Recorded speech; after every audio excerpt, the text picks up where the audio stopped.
Welcome into this week's edition of Maverick Insider. The Minnesota State men's hockey team won the McNaughton Cup for a second straight year. I'm Rob Clark, joined alongside head coach Luke Strand. Coach, it all came down to that final weekend. The margin was so slim in the CCHA. How proud are you of this group to be able to get the job done there in the final weekend?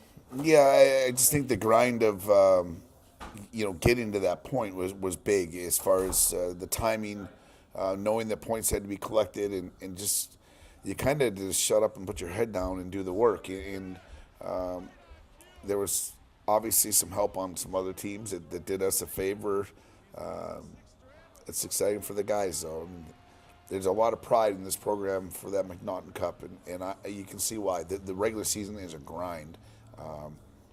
So it's good to be recognized on that side, and now it's time to bury it and flip the switch. And you mentioned that this year has been a grind. How much of a roller coaster has it been? Has it been a roller coaster, inside, these walls at all? Or has it kind of been, regardless of the results, you guys just kind of trust that process, the old cliche?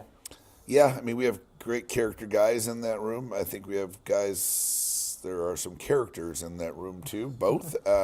So I think the idea that they've stuck with it is a big part. I mean, you have a great start. You go through a little bit of a lull there where I just think we were tired. We were dinged up. We couldn't really find our consistent measure in practice just out of health, guys being away with injury. So I think there's been that part for me was the grind, because my job is to come here and be the thermostat every day to what's going to happen. And when you're down some bodies, it's hard to raise the thermostat to the temperature you want. With the team now gearing up for the CCHA Playoffs, MSU with the top seed will take on Fair State in a best-of-3 series. How key was it to be able to get some home ice in the postseason? Home ice is awesome. Just take away the travel. There is some beauty of travel when you got the guys captured in your web. I mean, there's still life going on here. They're still going to school, and they're still doing all the parts. But I think when you get into playoff time, the home ice and our fan base, our community, all the successes that have been happening in hockey around here right now, it's a cool measuring stick to be right back at home. And these fans deserve a home ice in the playoffs. And, we're at a time of the year where, any game could really be the last, I guess, for this group. What's kind of been the message from, the seniors that have been in this program for a long time as far as, just kind of understanding what has to happen now in the playoffs?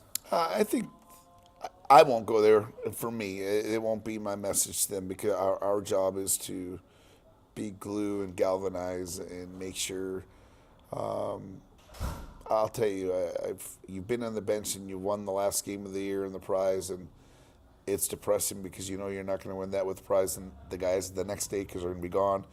I've been there when you don't win the prize, and it's devastating because you won't have those guys. So we're going about our business and loving every day together, and we're going to come to a spot where the rubber meets the road one way or the other way, and they just want to make sure they love each other the right way. With the way that this conference kind of unfolded over the year, what does it say about the CCHA to just, have so many teams? I mean, and, we had 5 teams that could have won the conference there on the final day of the season. I'm speaking to my mom. She's 93, and I was trying to tell her that we could end up in 1st or 5th, and it wasn't the easiest thing to process. But not even at her age, but it didn't matter.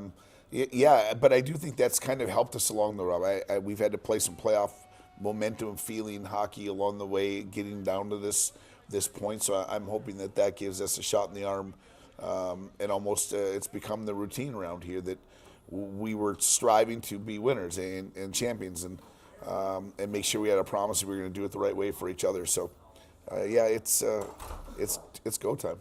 And then the last question for you, Coach. This senior group, I know we've talked about them in the past, but just what really is kind of the legacy that they're leaving on this Minnesota State men's hockey program? Well, the seniors that are here, that stayed here when I got here, that could have left here with the new coach, I owe them the world. I think the program does. They had options, and their reasoning for staying, it had little to do with me. It had a lot to do with their loyalty and their decision to be Mavericks in the first place, and that's where they wanted to be. the guys that have joined us along the way here that are now seniors. I know now it's funny because when you hear their conversation, they wish they would have got here earlier than when they did.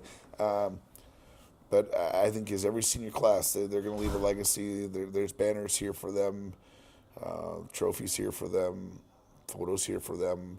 But it goes, they've left their soul here with this program. Awesome. Thank you so much for joining me, Coach, and best of luck this weekend. Thanks. We'll be right back with more Maverick Insider after the break. Stay with us. Welcome back. The Minnesota State women's hockey team is heading to the WCHA semifinals. I'm Rob Clark, joined alongside head coach Sherry Dickerman.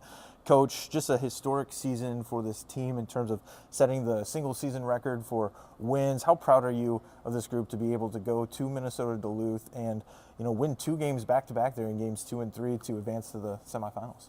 It was incredible, but we've had belief in this team since the start of the year. Knew we'd be young, but some young skill and people who've won kind of all their lives, and that's all they know. So when you incorporate that with the players we had returning, Haley and Ned, and then our upperclassmen, I think it was a recipe for success.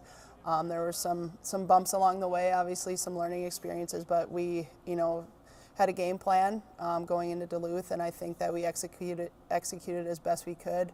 Obviously, tough to lose the first night after playing really well, but bounced back and scored early on Saturday, and then that marathon game got through and get the game winner late in the second overtime, and then right off the opening puck drop in game 3, Taylor Otrembo wins a puck back at center ice, and we make a play, get it deep, and then we just went to work on the forecheck and just relentless and didn't let up and scored early in that game as well. So really proud of the effort. Knew that we had it in us, and really proud that they kind of achieved that first goal. And now the prize we get is to face the Badgers. But it's a great opportunity for our program to go up to St. Paul and participate in that game, and with the mindset we're gonna have a game plan and try to win the game on Thursday to extend our season. And a lot of times in the playoffs, we see goaltending play a huge factor. Haley Hansen was rock solid in that for the Mavericks against Duluth. How much confidence does she really give this team, to go up against number 1 Wisconsin and just understand that, may only need to score 1 to 2 goals with Hansen in net? Yeah, I think she's won games against, number 1 in the country in the past. Like last season, she extended our season playing great at Ritter. I think, we've won games earlier in this year with her playing great. That's our expectation of her. That's her expectation of herself. We tell her you don't have to be perfect, but give us a chance. And I think she does that night in and night out. So we like our chances with her between the pipes, and we're looking forward to the opportunity. And what will it take for this group to be able to beat the Badgers and be heading to the championship game in the WCHA? Yeah, I think we need to just manage the puck and manage our shifts. They're a highly skilled with some potent offense, but they want to play offense. Their D don't want to defend, so try to get the puck behind their D and forecheck and be hard to play against. I think if we can manage the puck well, not give up too many grade A chances, and capitalize on the opportunities that are gonna they're gonna cough pucks up for us when we forecheck heavy and try to capitalize on a few of those chances. I think we have a chance to win the game. And when we kind of look at, in the playoffs here, it seems like it's been, kind of somebody else stepping up every, in every game and every moment. The depth of the group this year, just what has that kind of meant to, the team being able to kind of get production from all of those lines? Yeah, I think the depth comes through because we have a team that's really selfless. Like our leaders have kind of brought the youngsters along. Like we understand we have 10 new faces on our team, and they're going to have to chip in if we want success. So there's never any, shoot, I wish I scored the game winner. We're just fired up that somebody scored the game winner. So, with the group we have, everybody's all in, pulling the rope the same way, and nobody cares who's getting the credit. They just want to win at the end of the day. I think that sets you up for a lot of success. And what has this season taught you about the game of hockey? It's taught me to try to be where my feet are. I've been kind of all over the place all season long. running all different directions from, you know, my kids are on 3 different hockey teams. I'm coaching this team, coaching the national team. So I've kind of been all over the place, but trying to be present when I'm any given spot. So like last week, I got back trying to be present with the Mavericks to be ready for UMD, and I think we did a great job. And now, you know, home for a couple nights and then back on the road, but trying to just be focused on what we can control in the moment, and just appreciative of all the support I've had from, you know, across the globe in this journey I've been on this season. Perfect. Well, thank you so much, and best of luck against Wisconsin coming up. Thank you. We'll be right back after the break. Stay with us.